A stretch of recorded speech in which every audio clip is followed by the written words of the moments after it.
మత్తయి సువార్త 4వ అధ్యాయము 21వ వచనం ఒకసారి మనం చదువుకుందాం.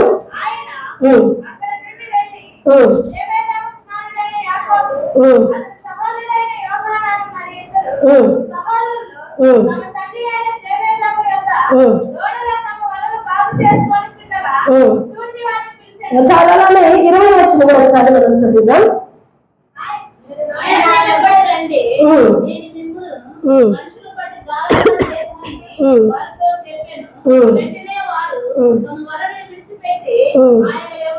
చాలు ప్రియులరా, ఇక్కడ మనం చదవబడినటువంటి ఈ యొక్క భాగాన్ని మనం చూస్తే ఏం చేస్తా ఉన్నారంటే యేసు ప్రభు పేతురు, యోహానులు, ఆంద్రేయులు, ప్రియులరా జబదయి కుమారులు వారి చేపలు పట్టుకుంటూ ఉంటే ఆయన ఏం చేస్తా ఉన్నారు? మార్కు సువార్తలో బాగా స్పష్టంగా ఉంటది. గలిలయ సముద్ర తీర ప్రాంతంలో యేసు ప్రభు అలాగా నడిచి వెళ్తూ ఉన్నారంట. అలాగ వెళ్తూ ఉన్నప్పుడు పేతురు, ఆంద్రేయులు ఏం చేస్తా ఉన్నారంట? వాళ్ళు చేపలు పట్టుకుంటూ దోరలు గడుపుకుంటూ ఉన్నారు. అయితే వాళ్ళ దగ్గరికి వెళ్ళి యేసు ప్రభు ఏమన్నారు తెలుసా? నా వెంబడి రండి, నేను మిమ్మల్ని మనుషులు బట్టి, ఇప్పటి వరకు మీరు చేపలు పట్టారు కదా, ఇంక మీరు చేపలు కాదు మనుషులను బట్టి జాలలుగా చేస్తానని ఆయన పిలిచాడు. మనం ఒకసారి చదువుదాం. మార్కు సువార్త 1వ అధ్యాయము. తర్వాత ఆయన కొంచెం దూరం నడిచి వెళ్ళి మరలా జబదయి కుమారుని పిలిచారండి. ఒకసారి మార్కు సువార్త 1వ అధ్యాయంలో ఇక్కడ కూడా ఆ విషయాలు రాయబడింది.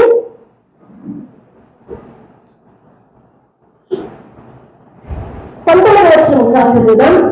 ఆయన కొంత దూరము వెళ్ళి జబదయి కుమారుడగు యాకోబును అతని సహోదరులకు యోహానును చూచెను.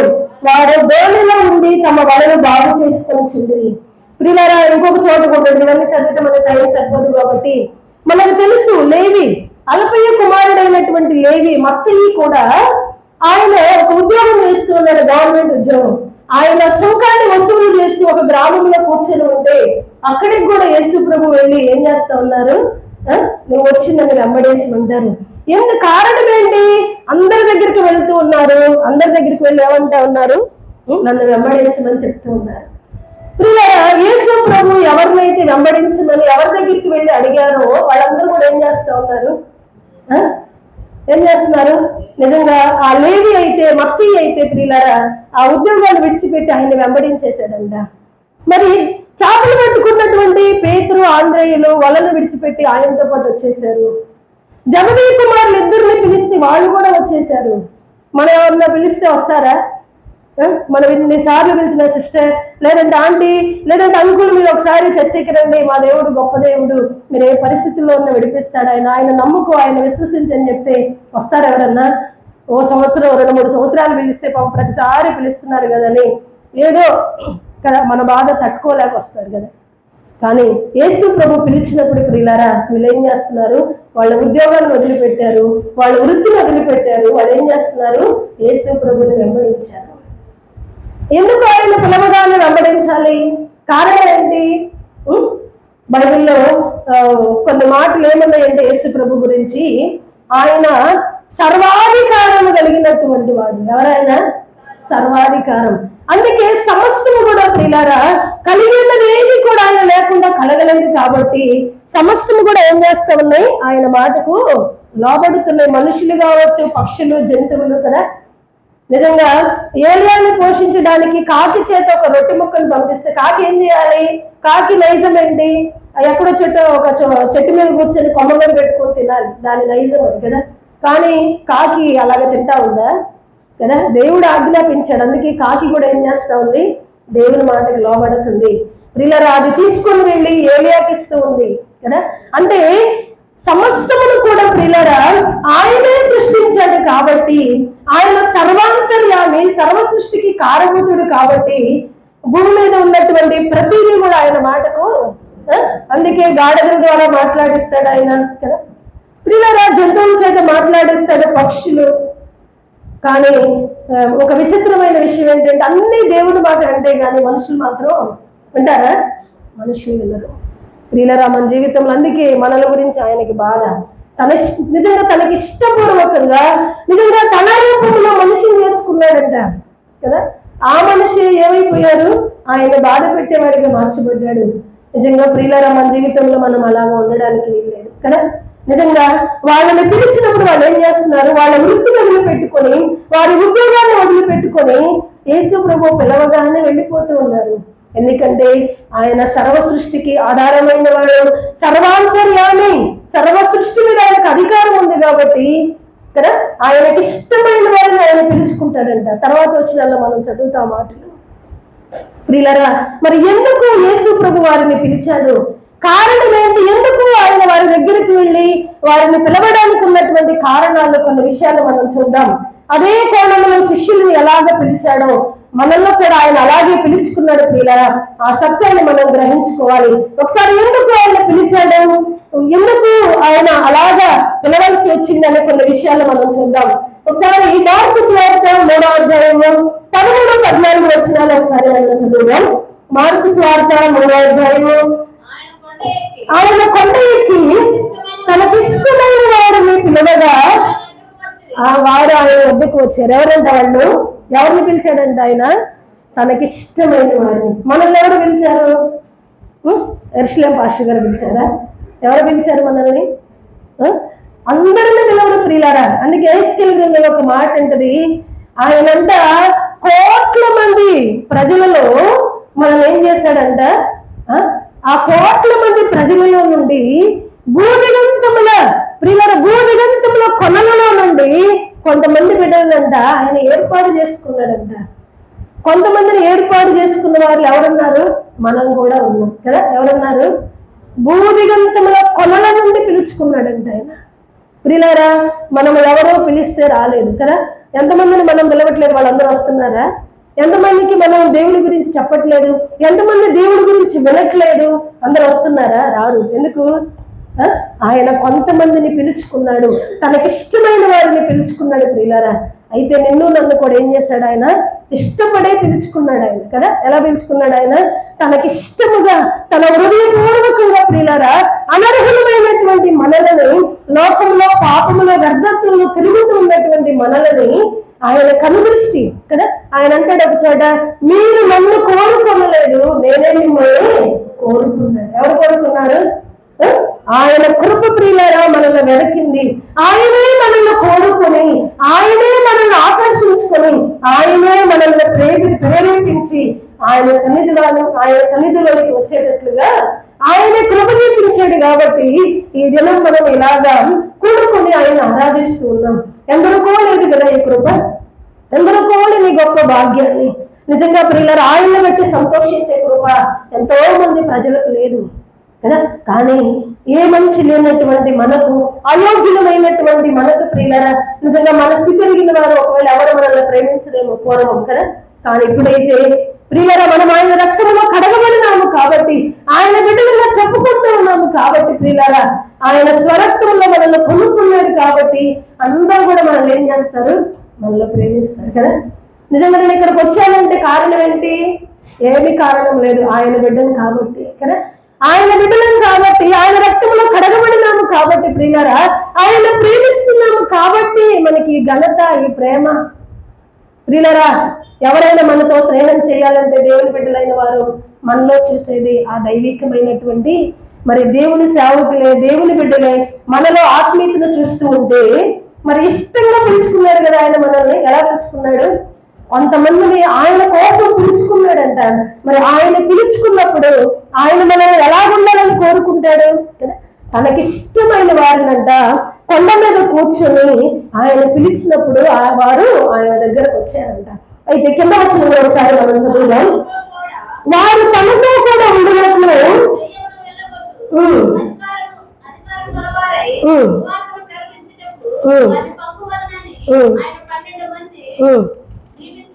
చాలు ప్రియులారా, ఇక్కడ మనం చదవబడినటువంటి ఈ మాటలు మనం చూసినట్లయితే, వారు తనతో కూడా ఉండినట్లు. ఎందుకు పిలిచాడు ఆయన? ఎందుకు పిలిచాడు ఆయన? ఎందుకు పిలిచాడు? తనతో కూడా ఉండినట్లు. ఎందుకు పిలిచాడు ఆయన మనల్ని? తనతో కూడా ఉండినట్లు. మరి మనం ఎవరితో ఉంటా ఉన్నాం? తనతోనే ఉంటా ఉన్నామా కదా. ప్రతి విషయంలో కూడా ప్రియులరా మన ఆలోచన కదా, మన దృష్టి నిజంగా పరిస్థితి ఏదైనా కూడా ఆయన మీదే మన చూపులు, ఆయన మీద ఆధారపడే ఆ మనస్సు, ఆ స్వభావాన్ని ప్రియులారా మనం అవి కలిగి ఉన్నామా కదా? ప్రతి విషయంలో కూడా మనము ఆయన మీదే, ఆయనతో ఉండాలని, ఆయన ఆలోచనలతో మన ఆలోచనలు కూడా కలిసిపోవాలని కదా. ఆయన ఏమై ఉన్నాడో మనం గమనించుకొని ఆయన యొక్క ఆలోచనకు తగినట్లుగా మనం బ్రతకాలని ఆయన అందుకు మనల్ని పిలిచాడు. మరి పిలుపుకు తగినట్లుగా మనం ఉంటూ ఉన్నామా కదా? చాలా మందిని కూడా మనం చూస్తే ప్రియులారా కదా, వాళ్ళకి సమస్య వచ్చినప్పుడు, శ్రమ వచ్చినప్పుడు ఏం చేస్తారు? బంధువులను చూస్తారు. ఉద్యోగం చేస్తున్నటువంటి ఉన్నతమైన స్థితిలో ఉంటే వారికి ఫోన్లు చేసి వారిని సహాయం అడుగుతారు కదా. ఏదైనా ఒక సమస్యలో చిక్కుకుంటే దాంట్లో నుండి విడుదల పొందుకోవాలని అధికారులను చూస్తూ ఉంటారు కదా. మరి మనకు సమస్య వచ్చినప్పుడు మనం కూడా బంధువుల వైపు, స్నేహితుల వైపు, ఉద్యోగం చేస్తున్నటువంటి మరవారి వైపు కదా, లేదంటే రాజకీయవేత్తల వైపు, ఎవరి వైపు మన దృష్టి? పిల్లరా, మనము ఆయనతో ఉండాలని, ఆయన ద్వారానే మనము ఆశీర్వదించబడాలని, ఆయన ద్వారానే ప్రతి విషయంలో కూడా మనం విడుదల చూడాలని ఆయన కోరుకుంటున్నాడు. అందుకే మనల్ని ఆయన పిలుచుకున్నాడు. తర్వాత వచ్చిన కూడా తర్వాత ఉన్నది కూడా మనం ఒకసారి చూద్దాము. లేదు 14. వారు తనతో కూడా ఉండవట్లను దయ్యములను వెళ్ళగొట్టు అధికారము గలవారై స్వార్థ ప్రకటించుటకు. ఇంకా ఎందుకు పిలిచాడంట శిష్యులను? ఆయనతో ఉండాలని పిలిచాడు, తర్వాత దయ్యములను వెళ్ళగొట్టాలని ఎందుకు పిలిచాడు? ప్రియులారా, మనం ఆలోచించినప్పుడు శిష్యులు కూడా కదా, యేసు ప్రభు ఎలాంటి అద్భుతాలు, స్వస్థత కార్యాలు జరిగించారో అటువంటి స్వస్థతలే యేసు ప్రభు నమ్మినటువంటి వారు, ఆయనతో ఉన్నటువంటి వారు, ఆయన శిష్యులుగా పిలువబడుతున్న వారి ద్వారాగా ఆయన ఎన్నో కార్యాలు జరిగించారు కదా. నిజంగా పేతురు నేడబడితే ప్రజలు స్వస్థపరచబడ్డారు కదా. నిజంగా వాళ్ళ రోమాలు, వారి చేతి గుడ్డలు పట్టుకుంటే వాళ్ళకు స్వస్థత కలిగింది ప్రియులారా కదా. అందుకే చాలా మంది సేవకులు ఏం చేస్తున్నారు? ఇప్పుడు ఈ కర్చీపులు కొన్ని వాటికి ప్రార్థన చేసి కదా అవన్నీ అమ్ముతూ ఉన్నారు కదా. ప్రియులారా, యేసు ప్రభు యొక్క ఆ మనస్సుని, ఆయన హృదయంలో ఉన్నటువంటి నిజంగా ఆయన తలంపులు కనుక ఒకసారి మనం గమనించినట్లయితే ఆయన ఎందుకు పిలిచాడు అంటే ఆయనతో ఉండాలని కదా. ప్రియులారా, ఆయనతో ఉండాలని, ఆయన చేసినటువంటి అద్భుతాలు, స్వస్థతలు, ఆశ్చర్యమైన కార్యాలు మన ద్వారాగా జరిగించాలని, ప్రియులారా మన ద్వారాగా ఆయన నామాన్ని ఘనత తెచ్చుకోవాలని కదా ఆయన అందుకే పిలిచాడు. అందుకే శిష్యుల జీవితంలో కూడా ప్రియులారా ఆయన చిత్తము ఏమై ఉందో, ఆయన అనాది కాల సంకల్పంలో ఆయన నిజముగా తనకి ఇష్టమైన వారిని పిలుచుకొని నిజంగా ఆయనకి అద్భుతములు, స్వస్థతలు చేసే ఆ కృపావరాన్ని దేవుడు వారికి అనుగ్రహించారు. తర్వాత ప్రియులారా ఆయన ఎందుకు పిలిచాడు అంటే సువార్త ప్రకటించడానికి, ప్రకటించుటకు వారిని పంపవాలని. ఏ ఉద్దేశంతో పిలిచాడు ఆయన? సువార్త ప్రకటించడానికి. ప్రియులారా, యేసు ప్రభు యొక్క మరణం తర్వాత మనం ఒకసారి చూస్తే అప్పటి వరకు యేసు ప్రభుతో ఉన్నా కూడా శిష్యులు ఎలా ఉన్నారు? అనుమానించేవారిగా, ఇది ఎలాగో సాధ్యం కదా, నిజంగా ఆయన శరీరం తినేదేంటి, ఆయన రక్తం త్రాగేదేంటి, ఇది ఎలాగ సాధ్యం అని కొంతమంది యేసు ప్రభు యొక్క మాటల్లో ఉన్నటువంటి ఆంతర్యాన్ని గ్రహించుకోలేక వెళ్ళిపోయిన వారికి ఉన్నారు కదా. కొంతమంది అయితే నిలబడ్డారు, కానీ వారిలో కూడా కొన్ని అనుమానాలు కదా. తోమా లాంటి వారికి కదా వీళ్ళరా నిజంగా అనుమానములతోనే యేసు ప్రభు మరణానికి అప్పగించబడక ముందు వరకు కూడా శిష్యులందరిలో కూడా మనలో ఉన్నటువంటి ఆత్మే పనిచేసిన వారికి కూడా కదా అన్ని అనుమానాల మధ్యలో ఇది ఎలాగా సాధ్యమని మనసులో ప్రియులారా పూర్తిగా నమ్మలేనటువంటి స్థితిలో యేసు ప్రభుని వెంబడించారు. అయితే యోహాను సువార్తలో ఒక మాట ఉంటది, శిష్యులనంట ఆత్మ సంబంధంగా బలపరచాలని అనేక అద్భుతాలు, ఆశ్చర్యమైన కార్యాలు వారు కన్నులారా చూసేటట్లుగా దేవుడు యేసు ప్రభు చేశారంట. ఎందుకు? శిష్యుల్ని బలపరచాలని. మన జీవితాల్లో కూడా ప్రియులారా చాలా కార్యాలు ఆయన చేస్తూనే ఉన్నారు కదా. చేసినప్పుడు చెప్పుకుంటాం, మందిరంలో నిలబడి దేవుడు ఈ విషయంలో నాకు ఇలా చేశారు, ఇలా చేశారని. మరి కొన్ని రోజుల తర్వాత మరలా ఇంకో సమస్య రాగానే మరలా అపనమ్మకం, మరలా విశ్వాసం కదా, ఆయన మీద ఆనుకోలేనటువంటి స్థితి కదా. ప్రియులారా, మన జీవితంలో శిష్యుల్లో కూడా అదే స్వభావం ఉంది. కానీ యేసు ప్రభు ఎప్పుడైతే మరణించిన తర్వాత ప్రియులారా 3వ దినం ఆయన లేపబడిన తర్వాత 40 దినాలు ఏం చేశారంటే ఆయన చాలా మంది ప్రజలకు, చాలా మంది తనకిష్టమైనటువంటి వారికి, శిష్యులకైతేనేమి, ఆయన నమ్మకం ఉంచినటువంటి వారికి అయితేనేమి ప్రియులారా 40 దినముల వరకు ఆయన కనబరుచుకుంటూ తిరిగారంట యేసు ప్రభు. అప్పుడు శిష్యులకి ఏమొచ్చింది? నమ్మకం వచ్చింది. గాయాలలో తోమను వెళ్ళిపెట్టి చూశాడు కదా, ఓకే ఇవన్నీ సిలువ వేశారు, అదిగో శీలలు కొట్టారు కదా అరిచేతుల్లో, కాబట్టి యేసు ప్రభు లేచారు కదా. వాళ్ళకున్నటువంటి అనుమానాలన్నింటినీ కూడా నివృత్తి చేసుకున్న తర్వాత, ఆయన లేచి ఆయన గాయాలు చూపించుకున్న తర్వాత కదా ప్రియులారా, మనము ఆలోచించినప్పుడు ఆయన లేచి తిరిగి లేచిన తర్వాత నిజంగా ఆయన చనిపోయాడు కదా, ఆయన శిష్యులు ఏం చేస్తున్నారు? చేపలు పట్టుకోవడానికి వెళ్ళారంట పేతురు, శిష్యులు కొంతమంది. యేసు ప్రభు మరలా వారి దగ్గరికి వెళ్ళారు కదా, వెళ్ళి ఇదిగో నేనే లేచాను, మరలా మీరు ఎందుకు చేపలు పట్టుకోవడానికి వచ్చారని వారితో మాట్లాడి, వారితో కలిసి ప్రియులారా భోజనం చేసిన తర్వాత వారికి ఒక నమ్మకం, ఒక విశ్వాసము కలిగి ఆయన సువార్తను ప్రకటించడానికి వాళ్ళు బయలుదేరారు. ప్రియులారా, యేసు ప్రభు వారిని పిలిచిన తర్వాత వారిని స్థిరపరచడానికి ఆత్మ సమయంగా ఆయన యొక్క ఉద్దేశాన్ని వారి జీవితంలో నెరవేర్చడానికి ఎంతగా ప్రయాసపడ్డాడు కదా ఆయన. మనల్ని కూడా ఆత్మ సంబంధముగా స్థిరముగా నిలబెట్టడానికి ఎంత ప్రయాసపడుతూ ఉన్నారు ఆయన కదా. ఆయన అందుకే యోహాను సువార్త 17 ఒక మాట అంటారు, తండ్రి నువ్వు నాకు అప్పగించినటువంటి ఈ బిడ్డల కొరకు నేను విజ్ఞాపన చేస్తూ ఉన్నాను, వీరి కొరకు నేను ప్రార్థన చేస్తూ ఉన్నాను, మీరెక్కడ కూడా అపవాది ఉచ్చుల్లో పడకూడదని. అంటే ప్రియులారా మన కొరకు ఏం చేస్తూ ఉన్నాడు ఆయన చనిపోయి ఈ లోకం నుండి వెళ్ళిపోయిన తర్వాత కూడా ప్రియులారా మన కొరకు తండ్రి దగ్గర ఉన్న విజ్ఞాపన చేస్తూ ఉన్నాడు. కారణం ఏంటి? ఎక్కడ కూడా మనం పడిపోకూడదని, మన బలహీనతల చేత మరలా మనం లోకంలోకి తిరగకూడదని ప్రియులారా ఏం చేస్తున్నాడు ఆయన? తన చిత్తమంతా శిష్యుల జీవితంలో తన ఉద్దేశం అంతా నెరవేర్చడానికి ఎలాగ ప్రియులారా తను తాను తగ్గించుకొని పునరుద్ధానం అయిన తర్వాత కూడా 40 దినముల వరకు తను తాను కనబరుచుకుంటూ వారిని బలపరిచి తర్వాత వారందరూ కూడా సువార్త ప్రకటించడానికి శిష్యులందరూ కూడా బలం తెచ్చుకున్నారు. ఏ బలం తెచ్చుకున్నారు? వాళ్ళు పునరుద్ధానపు బలమును పొందుకొని వాళ్ళు ఏం చేస్తున్నారు? యేసు ప్రభు యొక్క సువార్తను, యేసు ప్రభు గురించి ప్రియులారా ఆయన జనన మరణముల గురించి ప్రకటిస్తూ కదా అనేకమైన స్వస్థతలు అద్భుతములు చేస్తూ ఏం చేస్తున్నారు? వాళ్ళు సువార్తను ప్రకటిస్తూ ఉన్నారు. ప్రియులారా శిష్యులు ఎలాగైతే పునరుద్ధానపు బలమును పొందుకొని నిజంగా సువార్త ప్రకటించడానికి వాళ్ళు ముందుకు వెళ్ళారు, తర్వాత శిష్యుల జీవిత చరిత్రను కూడా మనం చూసినప్పుడు వాళ్ళు ఎలాగా వాళ్ళ శరీరాలను ప్రియులారా ఎలాగ వాళ్ళు అప్పగించేసుకున్నారు కదా చిరఛేదనం చేయబడడానికి. ప్రియులారా వాళ్ళ యొక్క చనిపోయినటువంటి విధానాలు మనం కనుక చూసినట్లయితే ఎంతగా హింసించారో వారిని. వారి మరణము మనలాంటి మరణం కాదు వారికి వచ్చింది. ప్రియులారా దేవుని కొరకు వాళ్ళ శరీరాలను ఎలాగ వారు త్యాగం చేశారు.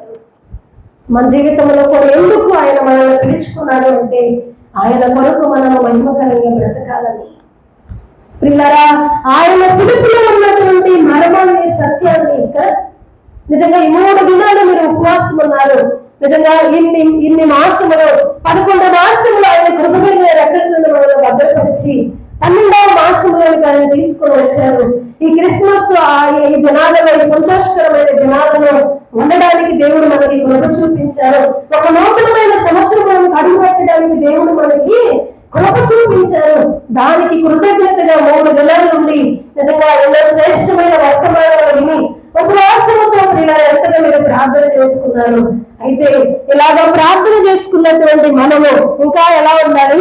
పునరుద్ధానపు బలములో ప్రియులారా ఆయన శక్తిని మనము పొందుకొని ఇంకా ఎలా ఉండాలి? ఆత్మీయ జీవితంలో బలం పొందుకొని కదా ఆయన యొక్క ఉద్దేశము యేసు ప్రభు పిలిచినటువంటి శిష్యులలో ఎలాగ నెరవేర్చబడిందో మన జీవితాల ద్వారా కూడా ఆయన నామం అలాగ ఘనపరచబడాలి.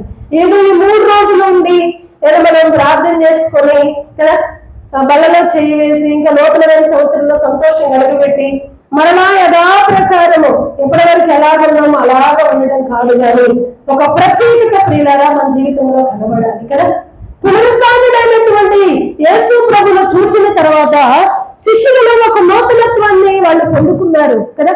ఒక నూతనమైనటువంటి ప్రియులారా లేదా ఒక నూతనమైనటువంటి స్వభావాన్ని వాళ్ళు పొందుకున్న వారికి ఉన్నారు, ఒక నూతనమైనటువంటి అనుభవాన్ని అనుభవించే వారికి ఉన్నారు. ఆయన యొక్క మార్గాల గురించి ప్రకటించే వారిగా వీళ్ళు ఏం చేస్తూ ఉన్నారు, ఒక నూతనమైన శక్తితో అభిషేకించబడి ముందుకు వెళ్ళారు. మన జీవితంలో కూడా నిజంగా ఉపవాస ప్రార్థనలో పాల్గొన్నటువంటి మనము, వీళ్ళ ఒక నూతనమైన సంవత్సరంలో అడుగుపెట్టబోతున్నటువంటి మనము ఒక మంచి తీర్మానము, ప్రభువా ఇదిగో శిష్యుల జీవితంలో నిజంగా వారిని పిలిచి వారి లేకున్నటువంటి చిత్తాన్ని మీరు ఎలాగ నెరవేర్చారో, నా జీవితంలో కూడా మీరు నన్ను ఎందుకు పిలిచారో, ఎందుకు నీ రక్తంలో నన్ను కడుక్కున్నావో, ఎందుకు నన్ను ప్రేమించావో ప్రభువా, ఇదిగో నీ చిత్తమంతా కూడా నా జీవితంలో మీరు నెరవేర్చయ్యా అని మనం ఏం చేయాలి, హృదయపూర్వకంగా ప్రియులారా మనము దేవుని పాదాలు పట్టుకుంటే ఖచ్చితంగా ఏం చేస్తాడు ఆయన, తన చిత్తమంతా కూడా మన జీవితాలలో ఆయన జరిగిస్తాడు. ఆయన నామానికి మహిమకరం ఉండే కృప దేవుడు మనకి ఇస్తాడు. అలానే ఇంకొక వచనాన్ని కూడా మనం చదువుకున్నాం. యోహాను సువార్త ఎందుకు మనం ఆయన పిలిచాడు, యోహాను సువార్త 15వ అధ్యాయము, యోహాను సువార్త 15వ అధ్యాయము 15వ వచనం ఒకసారి మనం చదువుదాం.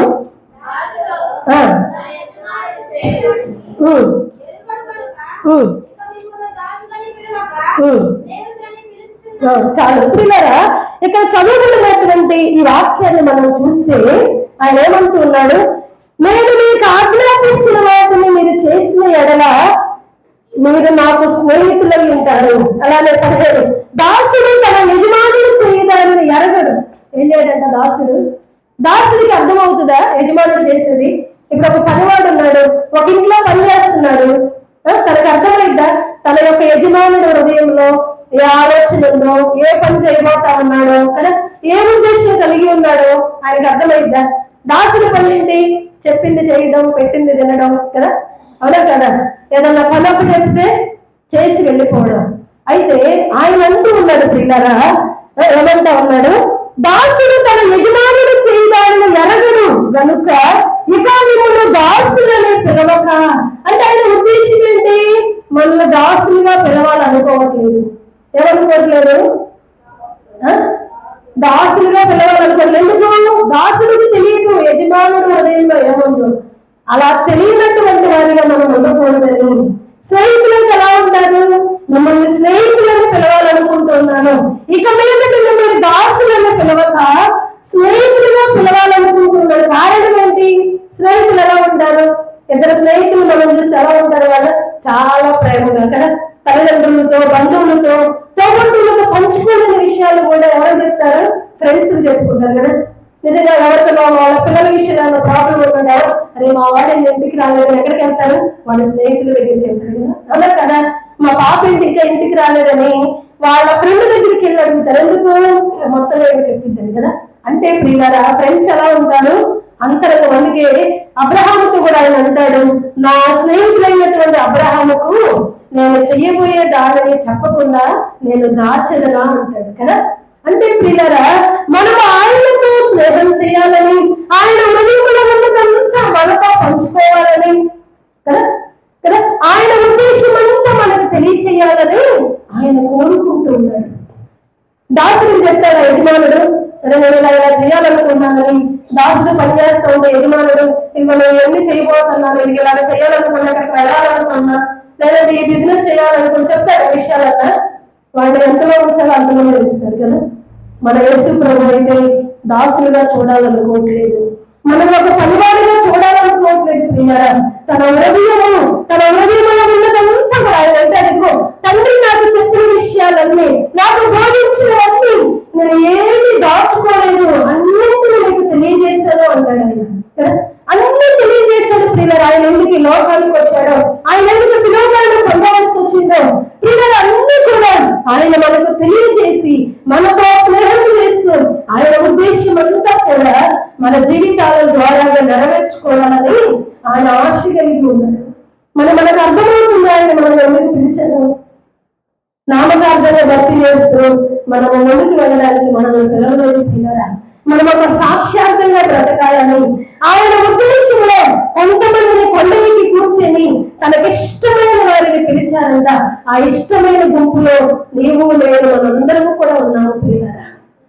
నిజంగా పిలిచినటువంటి దేవుడు కదా అసమానుడైన వాడు కాదు కదా, అసమానుడైనటువంటి వాడు కాదు ప్రియులారా. సర్వ సృష్టికి సర్వాంతర్యాన్ని సర్వ సృష్టికి కారణమవుతున్న వాడు మనల్ని పిలిచినప్పుడు మనమెంత సంతోషంగా ఉండాలి కదా. ఏ పరిస్థితి అయినా మనం ఎంత ఆనందంగా ఉండాలి. మరి మన జీవితాల్లో ఇది కనబడుతూ ఉందా కదా. పరిస్థితుల్లో ప్రియుల కలవరము కన్నీరు. కొంతమంది మనం చూస్తే ఏదైనా ఒక సమస్య వచ్చినప్పుడు ఏం చేస్తారు, సమస్యను బట్టి బలహీనమైపోతూ ఉంటారు, సమస్యను బట్టి అవిశ్వాసులైపోతూ ఉంటారు, సమస్యను బట్టి లోకంలోకి వెళ్ళిపోతూ ఉంటారు. ప్రియుల మన జీవితంలో మనల్ని ఆయన పిలవలేదు. ఆయన చిత్తమేంటో మనకు ఎరగక, ఆయన మనలో మన ఏదైనా ఏముందో మనం తెలుసుకోలేక మనలో ప్రతి దాని విషయంలో కలవరము కంగారు భయం పిల్లారా. కానీ శిష్యులకు తెలుసా ఆయన ఎందుకు పిలిచారు?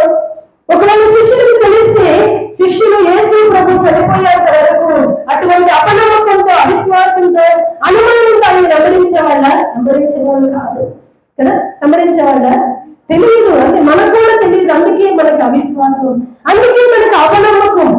బాప్తిస్మం తీసుకోమంటే భయం కదా.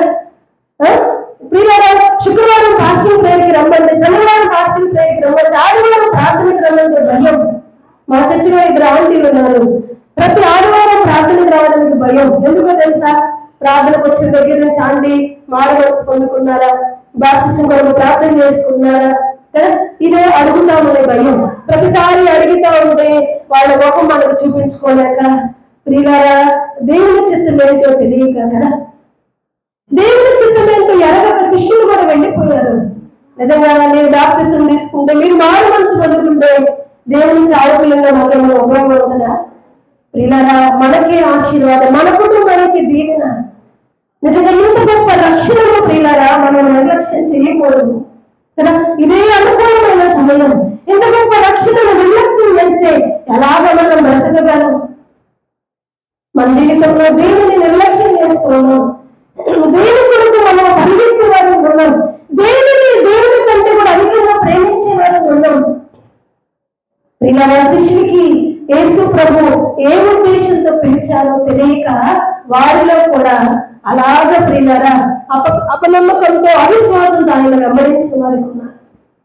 మన జీవితంలో కూడా కదా మన ఎడల ఆయనకు ఒక ఉన్నతమైన ఉద్దేశం ఉంది, మన ఎడల ఒక ఉన్నతమైన ప్రణాళిక ఉంది. ప్రియులారా ఆయన చిత్తానుసారంగా మనల్ని పిలుచుకున్నాడు, ఆయన చిత్తానుసారంగా మనల్ని కోరుకున్నాడు, మనల్ని పరిశుద్ధపరుచుకున్నాడు, పాపం నుండి వర్ధంతుల నుండి లోకంలో నుండి మనల్ని ప్రత్యేకపరుచుకున్నాడు. ప్రియులారా ఆయన నామానికి మరొకరిగా బ్రతకాలని ఈ సత్యాన్ని మనము నమ్మాలి.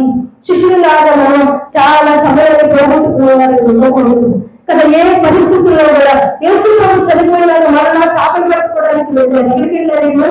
ఎందుకు? ఇంకా అర్థం కాలేదు కదా. అర్థమైనకి వెంటనే చేపలు ఇంకా దోళం తీసేయండి, దోళం చేపలు పట్టుకున్నా వెళ్ళిపోయారు కదా ఆయన కదా. ఇలా ఆయన ఉద్దేశం ఏంటి? ఆయన మరణ పర్యంతము ఆయన స్వార్థ ప్రకటిస్తూ చనిపోయారు. ఆ స్వార్థను శిష్యులు కంటిన్యూ చేయాలని, ఆయన తర్వాత స్వార్థ ప్రకటించడానికి ఈ శిష్యులు నిలబడాలని ఆయన యొక్క ఉద్దేశం. మన జీవితంలో కూడా ఆయన ఒక ఉన్నతమైన ఉద్దేశం ఉంది. ఈ విషయంలో మనం గమనించుకోవాలి. అలాగే మనం సామెతల గ్రంథము 27వ అధ్యాయము 6వ వచనంలో ఒకసారి మనం చదువుదాం. ఇంకొకటి మనము ఇప్పుడు చదివాం కదా, దాంట్లో ఆయన ఏమంటా ఉన్నాడు? దాసులని పిలవక స్నేహితులని పిలవాలనుకున్నాడంట. మరి స్నేహితులు పిలిచిన తర్వాత ఏం చేస్తాడు? మేలును కోరి, చాలా ఒక నిమిషం ఇక్కడ మనం చూస్తే ప్రేమల సామెతల గ్రంథంలో ఏమంటా ఉన్నారు? మేలును కోరి, ఏం కోరంట? మేలును కోరి స్నేహితుడు ఏం చేస్తాడు? కానీ మనకి గాయాలు చేయడం మనకి ఇష్టం ఉండదు కదా. గాయాలు చేయడం మనకి ఇష్టపడుతుంది కదా. శ్రమను మన జీవితంలో వస్తే మనం ఇష్టపడతామా? ఏమైనా గాయం అయితే, ఏమైనా శ్రమ వస్తే, ఏదైనా ఇరుకు వస్తే, ఒక ఇబ్బంది వస్తే, ఏదైనా ఒక అనారోగ్యం వస్తే, ఒక అస్వస్థత వస్తే ప్రియులారా మనం ఏమైపోతాము? ఏంటి నమ్ముకుంటే గాయాలు, లేదంటే ఈ శ్రమలు, నిందలు, అవమానాలు, ఆర్థిక పరిస్థితులు. కానీ వాక్యం ఏం చెప్తా ఉంది? మేలును కోరి స్నేహితుడు ఏం చేస్తాడు? గాయములు చేస్తాడు. ప్రియులారా, ఆయన మనం ఎలాగే పిలవాలనుకుంటున్నాడు? స్నేహితుడిగా పిలవాలనుకుంటున్నాడు. పిలిచిన తర్వాత ఏం చేయాలనుకుంటున్నాడు? ఆయన గాయాలు చేస్తాడు. ఏం చేస్తాడు ఆయన?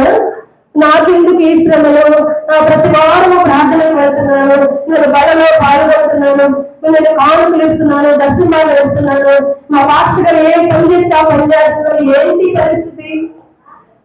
అలా అనుకుంటున్నామా పిల్లరా మనం? అయితే మన మేలుని కోరేవాడు, మన స్నేహితుడు, మనతో స్నేహం చేయాలనుకున్నటువంటి మన స్నేహితుడు మనకి ఏం చేస్తాడు? గాయములు చేస్తాడు. ఆయన ఏడుగులను మనకు మాట్లాడతాడు. నిజంగా గాయములు చేసిన ఆయన చేతులు ఏం చేస్తాయంట? గాయాలు కూడా మానుతుంది అంట కదా. ఏం చేస్తాయి? గాయాలు చేస్తాడు పిల్లారా. గాయాలు చేయడం ఎంత సత్యమో గాయాలు మానటం కూడా అంతే సత్యం. మా పరిచర్యలో ఒక పద్మను కట్టుకున్నారు పిల్లారా. ఇది మనల్ని ఎంతగానో బలపరుస్తుంది ఆత్మీయ జీవితంలో. వాళ్ళ జీవితంలో ఎన్ని పరిస్థితులకు దేవుడు అప్పగించాడు. దాదాపు 80 లక్షల రూపాయలు ఒక విషయంలో నష్టపోయారు.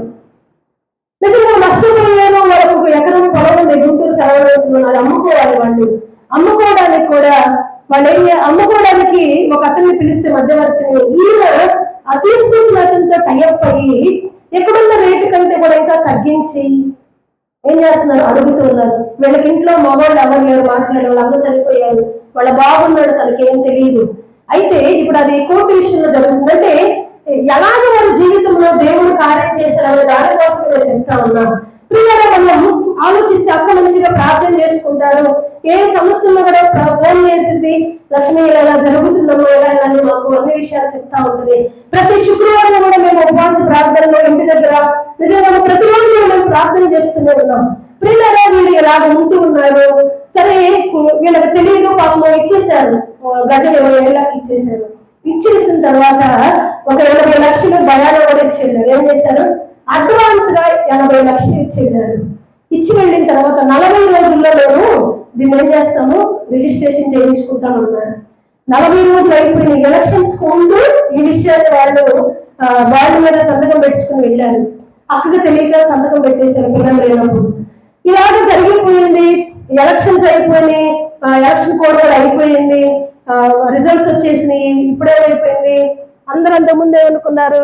మరలా జగన్ వస్తాడు అనుకున్నారు కదా. అయితే ఇప్పుడు ఎవరు వచ్చారు? మరలా సీఎం మారిన తర్వాత ఈ అమరావతి వచ్చేసింది, ఈ భూములన్నిటికీ రేట్లు పెరిగిపోయింది. ఇప్పుడు వీళ్ళు ఏం చేస్తున్నారంటే 40 దినాలు అయిపోయింది ప్రియులారా, వీళ్ళు ఏం చేయట్లేదు, రిజిస్ట్రేషన్ చేయించుకోవట్లేదు. ఎందుకు? ఎలాగైనా ఆల్రెడీ ఒకసారి ఒక విషయంలో ఒక 80 లక్షలు ఒక 6 సెంటు స్థలాన్ని వీళ్ళు నిజంగా వాళ్ళతో పోరాటం చేయలేక వాళ్ళు వదిలేసేసుకున్నారు. ఇలాగే ఈ విషయాలు కూడా కొంచెం వీళ్ళు ఇబ్బంది పెడితే దీంట్లో కూడా మనం ఏదో కొంచెం లాభం పొందుకోవచ్చు అన్నట్లుగా వాళ్ళు ఏకమైపోయి వీళ్ళని ఇబ్బంది పెట్టడానికి రిజిస్ట్రేషన్ చేయించుకోవాలి. ఏమన్నారు తెలుసా?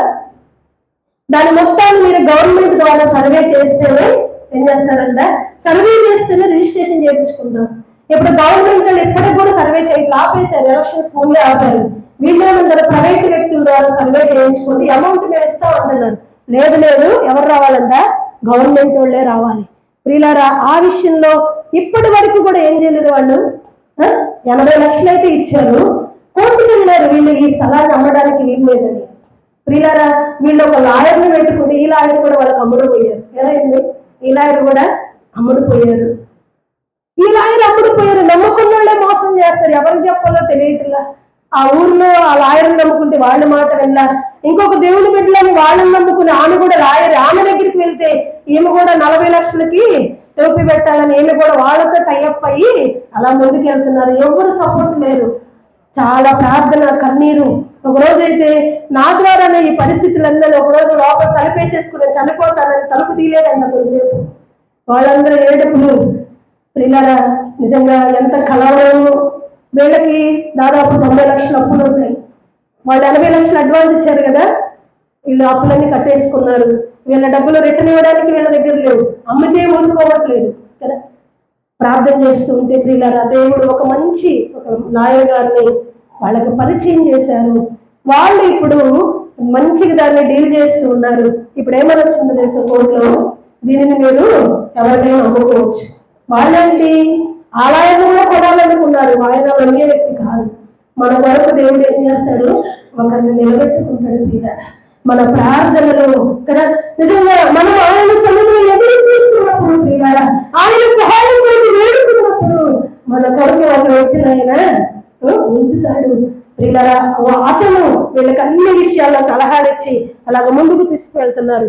ఇప్పుడు ఏంటో తెలుసా? ఇప్పుడు గజం ఎంత ఉందో తెలుసా? అక్కడ 28,000 ఉంది. ఎంత ఉంది? ₹1,00,00,000 తేడా వస్తుంది. దేనికి? దానికి దీనికి. ఒకవేళ వాళ్ళు అప్పుడే ఇలాంటి గొడవలు లేకుండా రిజిస్ట్రేషన్ చేయించుకుంటే ₹1,00,00,000 నష్టపోయేవారు కదా. ఏమయ్యే వాళ్ళు? ₹1,00,00,000 నష్టం. వీళ్ళకి 90 లక్షలు అప్పులు ఉంటే అప్పుడు అన్ని తీర్చేసుకున్నారు. ఈ అప్పులకి 1,60,000 వడ్డీ కడుతున్నారు. ఎవరు? ఈ అక్క వాళ్ళు 1,60,000 వడ్డీ కడుతున్నారు.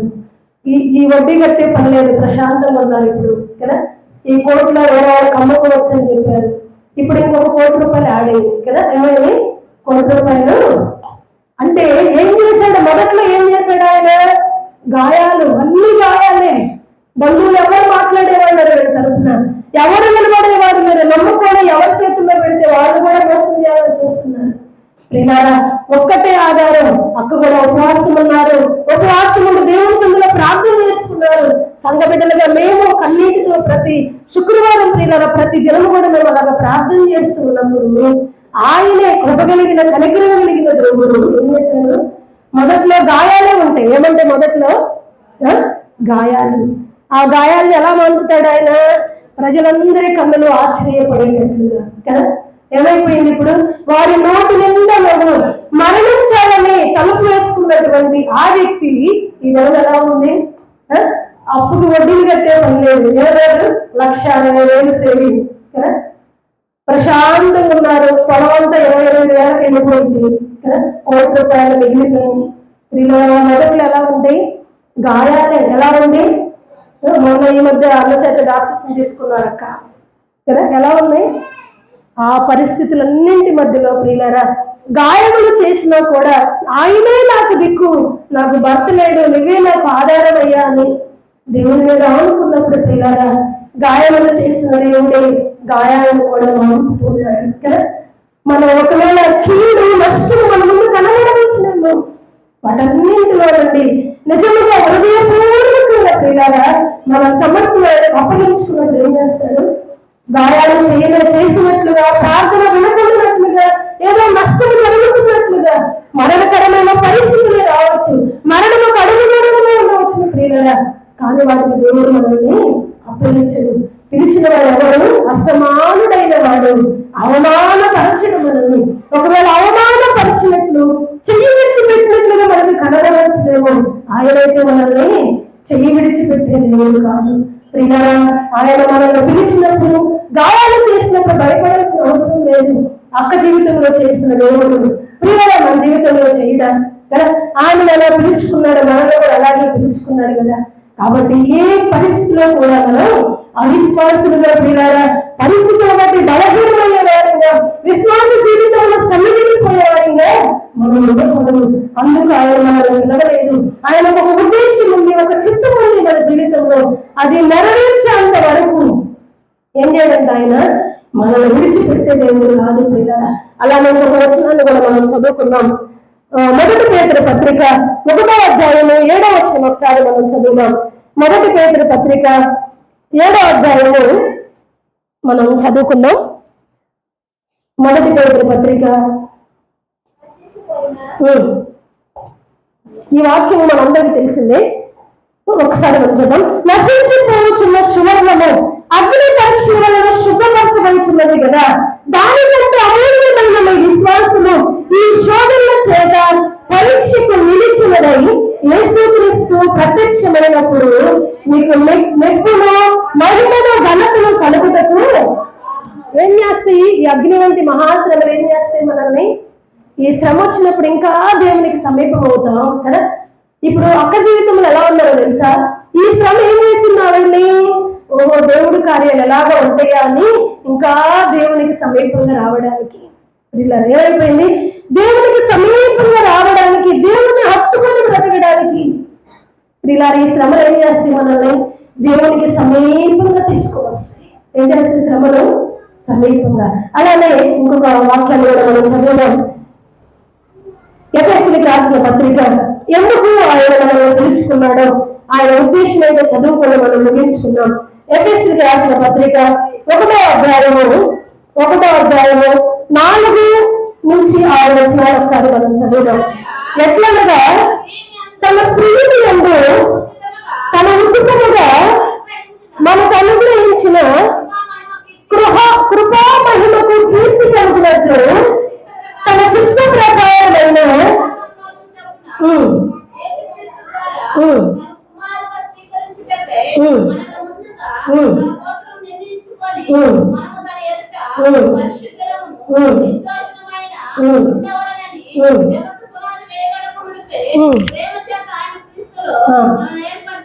చాలు ప్రియులారా, ఇక్కడ మనం చదివినటువంటి భాగంలో ఎందుకు పిలిచాడంటే ఆయన తన ప్రియుని యందు తాను ఉచితముగా మనకు అనుగ్రహించిన తన కృపా మహిమకు కీర్తి కలిగేటట్లుగా ఎందుకు పిలిచాడంటే ఆయన కృపా మహిమకు ప్రియులారా, ఆయన నామానికి మహిమ కలిగినట్లుగా కీర్తి కలిగినట్లుగా ఏమిచ్చాడంటే మనకి ఉచితమైనటువంటి కదా ఏమిచ్చాడు? ఉచితముగా మనకు అనుగ్రహించాడు. ఏమనుగ్రహించాడు? కృప మనకు అనుగ్రహించాడు.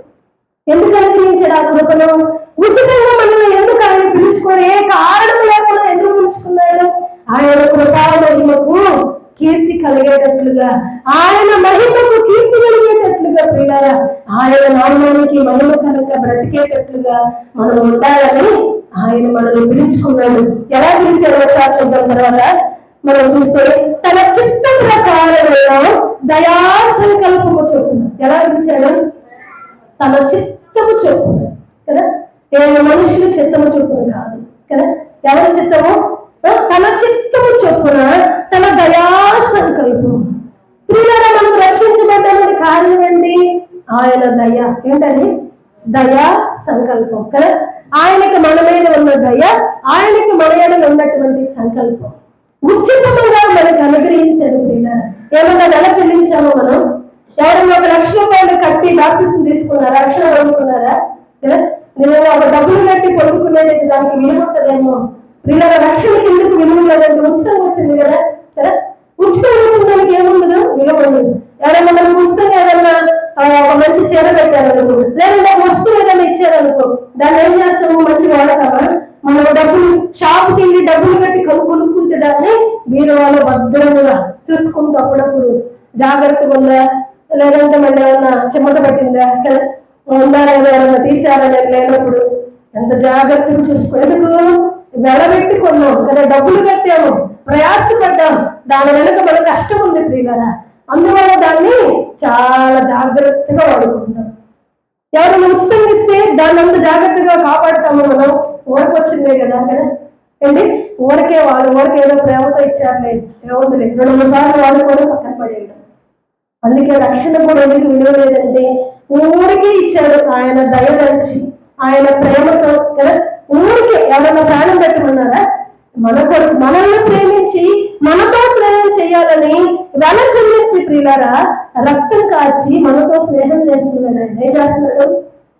రక్తము కాచి కదా. అందుకే ఆయన ఒక మాట అంటాడు, తన స్నేహితుల కొరకు. మనం చదివిన యోహాను సువార్తలో 15:13 ఉంటది, తన స్నేహితుల కొరకు ప్రాణం పెట్టేవాడి కంటే ఇంకా అధికమైనటువంటి వాడు ఇంకెవరైనా ఉంటారా కదా? ఎవరైనా ఉంటారా ప్రాణం పెట్టేవాడు? తల్లిదండ్రులు కూడా పెట్టరు ప్రియులారా కదా. ఆయన మన కొరకు ప్రాణం పెట్టి వెల చెల్లించి ప్రేమిస్తున్నాడంటే ఆ ప్రేమకి ఏమి లేదు? విలువ లేదు. మనుషులు ఏదో 4 మాటలు పైపైన 2 మాటల ప్రేమతో కలిగింది, దానికి ఎంత విలువ. ఆ అమ్మాయి నాకు ఎంత హెల్ప్ చేసింది, లేదంటే ఆ పిల్లి ఎంత హెల్ప్ చేసింది, లేదంటే ఆ అక్క నాకు ఎంత సహాయం చేశారు. అది ఏదో ఆశించి చేస్తారు వాళ్ళు, ఏదో ప్రేమ ఉండడం కాదు. మనకు తెలియక మనమే అనుకుంటాము కదా. ఇలా మన దగ్గర ఏదో ఆశించి చేస్తారు కొంతమంది మంచిగా చేస్తారు.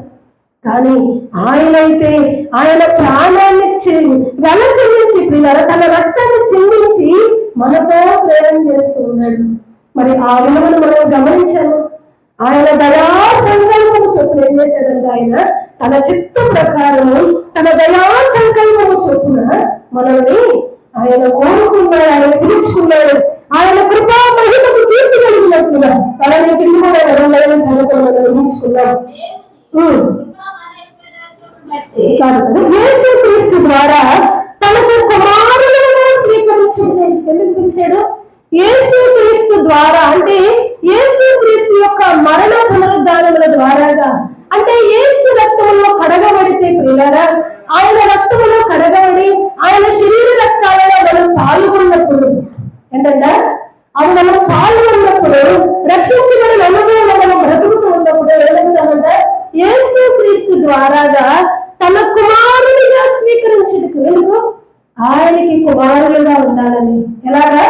ఆయనకి కుమారులుగా. కుమారులు ఎలా ఉంటారు? మన సంపాదన అంతా మన కుమారులకి కదా. అంటే మన స్వాస్థ్యం అంతా, మన కష్టం అంతా, మన ప్రయాసం అంతా మన బిడ్డలకి. అంటే ఆయన స్వాస్థ్యాన్ని ప్రియులారా, ఆయన ఉండే స్థలంలో మనం ఉండాలని ఏం చేస్తున్నాడు ఆయన? నిజంగా యేసుక్రీస్తు రక్తము ద్వారాగా ఆయన కుమారులుగా మనల్ని ముద్రించడానికి ఆయనకి ఇష్టముగా మనల్ని పిలుచుకున్నాడు. ఎందుకు పిలిచాడు ఆయన?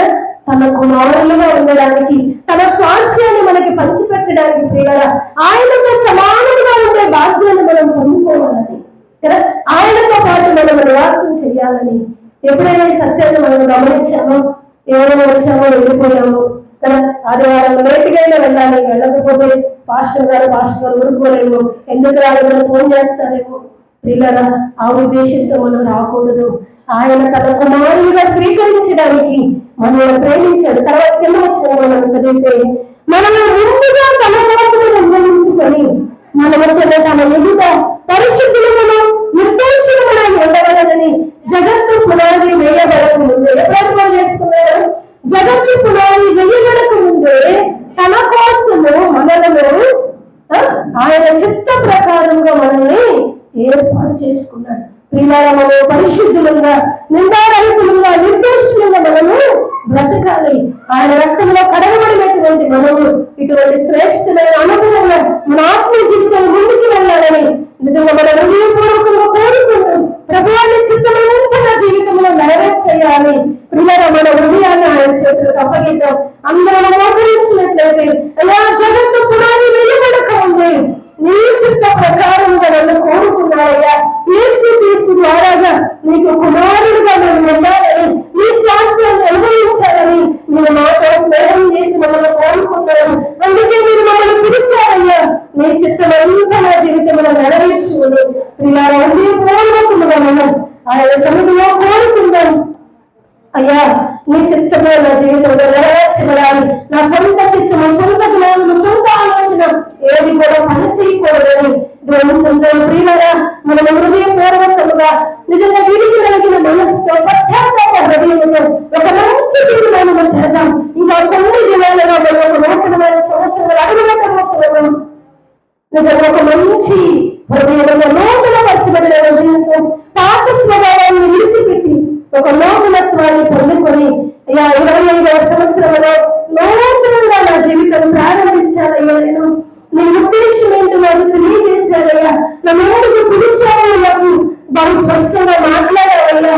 అయ్యా, నాకు ఇష్టమైన బిడ్డల్లో, నీకు ఇష్టమైన వారిలో నేను కూడా ఉన్నందుకు నీకు స్తోత్రాలయ్యా. నీ చిత్తమంతా నెరవేర్చయ్యాని మన హృదయాన్ని ఆయన చేతులకు అప్పగిద్దాం. ఆయనకి మన జీవితాన్ని అప్పగిద్దాం. విడిగి వెలిగే మనసుతో మనం అడిగినప్పుడు ఆయన అలక్ష్యం చేసేవారు కాదు. అలాగే మనం అందరూ కూడా ప్రార్థన చేసుకున్నాం.